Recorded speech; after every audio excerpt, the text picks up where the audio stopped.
Muy buenas a todos. Muy buenas a todos. Como me habéis pedido en vídeos anteriores, hoy os quiero hablar de las últimas crisis más fuertes que hemos tenido a nivel mundial y cuánto tiempo hemos tardado en volver a los niveles bursátiles previos a la crisis. Y no hablo de empezar a remontar y que la crisis mejore, sino desde el punto de vista de un inversor que empezó a meter su dinero en la parte más alta o en el momento previo a la crisis, cuánto tiempo tardó en recuperar esos niveles previos a la crisis. Y no voy a tener en cuenta ni los dividendos ni las aportaciones extras que pudiese hacer cada inversor. De esta forma es mucho más fácil de comprender. Y bueno, esto lo voy a tratar de forma relativamente rápida, pero luego quiero tratar dos temas más muy importantes y que van muy hilados a este tema principal, por lo tanto me gustaría que te quedases hasta el final del vídeo. Así que lo que vamos a ver en este vídeo es los tiempos de recuperación de las bolsas tras una crisis, por otro lado las pérdidas porcentuales y los porcentajes de recuperación, y por último el histórico de subidas y bajadas en el S&P 500 desde 1979, para tomar conciencia de la tendencia general de los mercados. Así que, vamos al lío.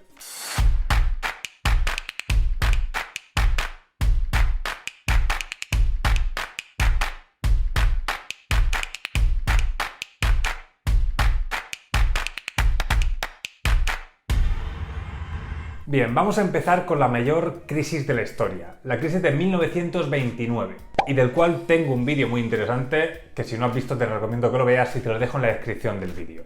El mercado cayó la friolera de un 80%, la mayor hostia bursátil de la historia, y para recuperar esos niveles previos a la crisis tardó 25 años. Es decir, que si invertiste $50 en 1929, antes de la caída, hasta 1954 tu inversión no volvería a ser esos $50.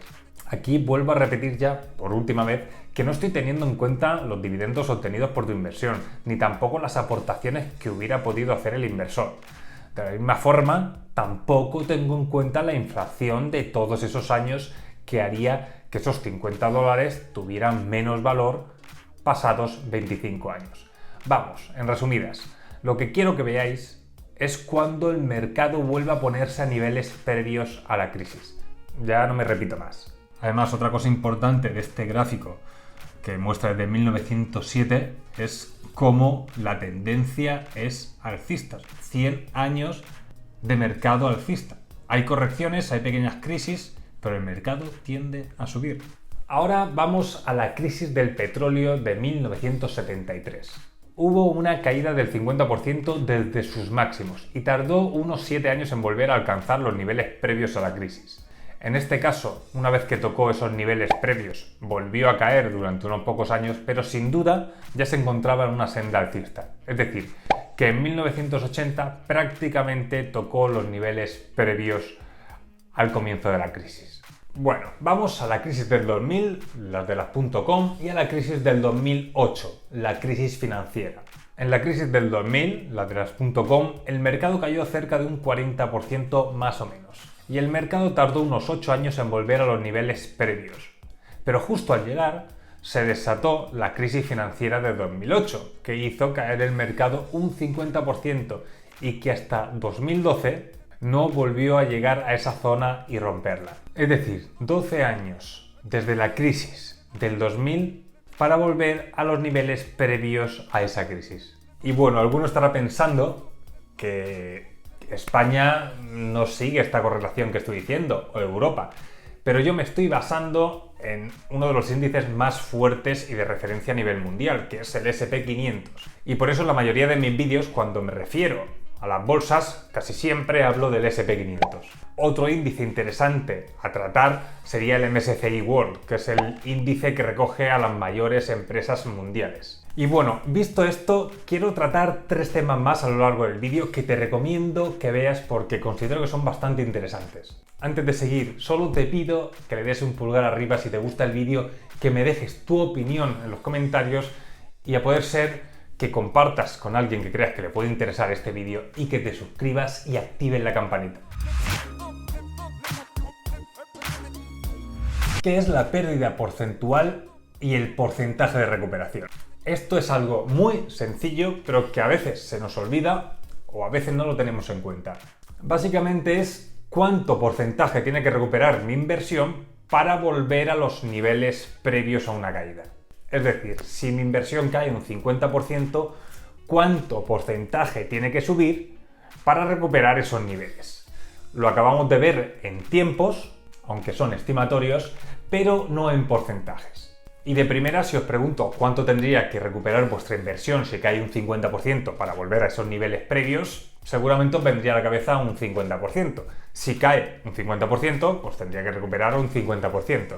Pero si pensamos un segundo y hacemos cálculos, la cosa cambia. Por ejemplo, si tenemos 1.000 euros invertidos en Apple y las acciones de Apple caen un 50%, nuestra inversión pasará de valer 1.000 euros, 1.000 dólares, a 500 dólares. Para que esos 500 dólares volvieran a ser esos 1.000 dólares iniciales, Apple tendría que duplicar su cotización, es decir, subir un 100%. De nuevo, aquí no estoy teniendo en cuenta ni aportaciones periódicas ni dividendos. Pero os voy a poner un ejemplo más bestia. Si Apple cae un 70%, nuestra inversión pasaría de 1.000 dólares a 300 dólares, por lo que Apple tendría que subir un 233%. Y si Apple bajara un 90%, nuestra inversión tendría que subir un 900% para volver a esos orígenes de la cantidad que teníamos inicialmente. Esto es así porque no es lo mismo el 50% sobre 1.000 dólares, que serían 500 dólares,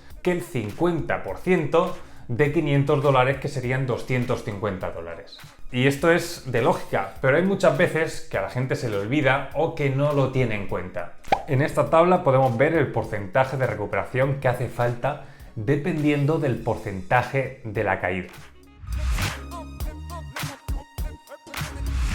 La segunda cosa importantísima, desde mi punto de vista, que quería comentaros es el histórico de movimientos, ya sea de subida o de bajada, en índices como el S&P 500. Solo he conseguido encontrar un gráfico con los dividendos incluidos, es decir, que el porcentaje medio de dividendos entre todas las empresas que componen este índice es promediado y el porcentaje de rentabilidad total se suma al porcentaje de subida o se resta en el porcentaje de bajada.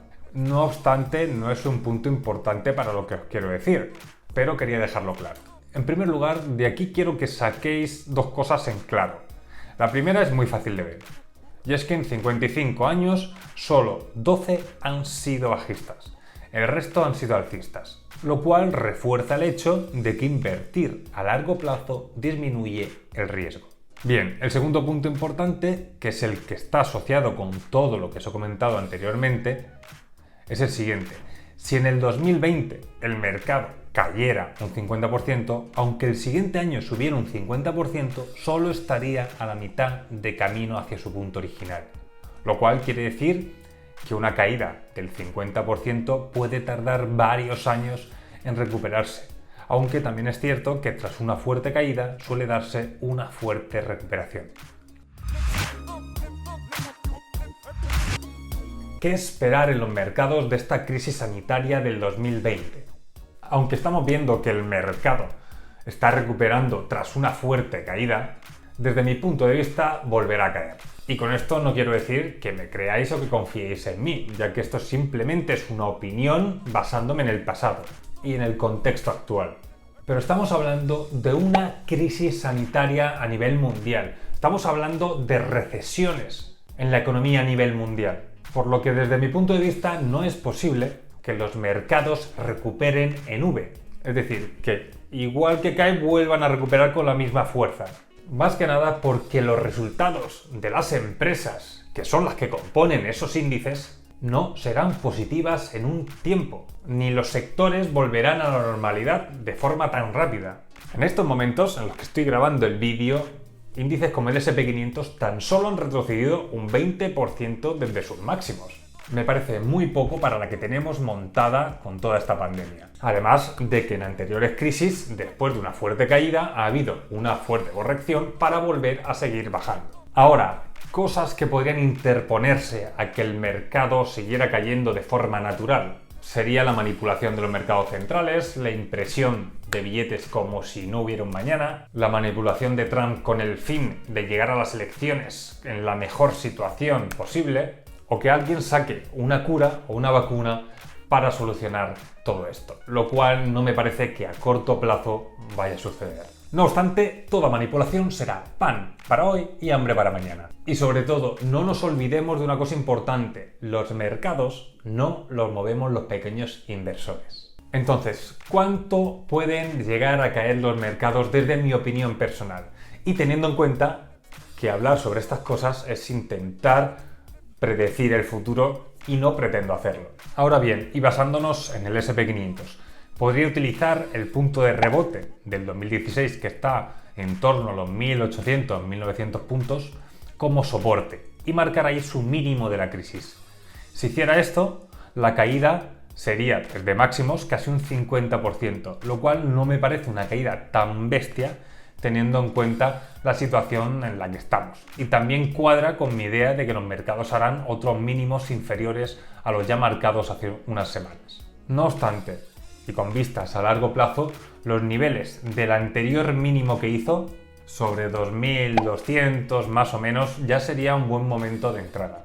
Y cuando hablo de esto no me refiero a invertir en el S&P 500, sino que si el S&P 500 llega a esos niveles, significará que el resto de empresas que lo componen, o el mercado en general, porque ya os digo que el S&P 500 marca un poco el rumbo de todo, pues sería un buen momento en general para invertir a largo plazo. No obstante, quiero dejar claro que esta es mi opinión. Puede ser que nada de lo que yo diga ocurra y que esto vuelva a máximos como si en el mundo no hubiera pasado nada. Pero me da a mí que no está el patio para un escenario así. Espero que te haya gustado el vídeo y nos vemos en el próximo. ¡Chao!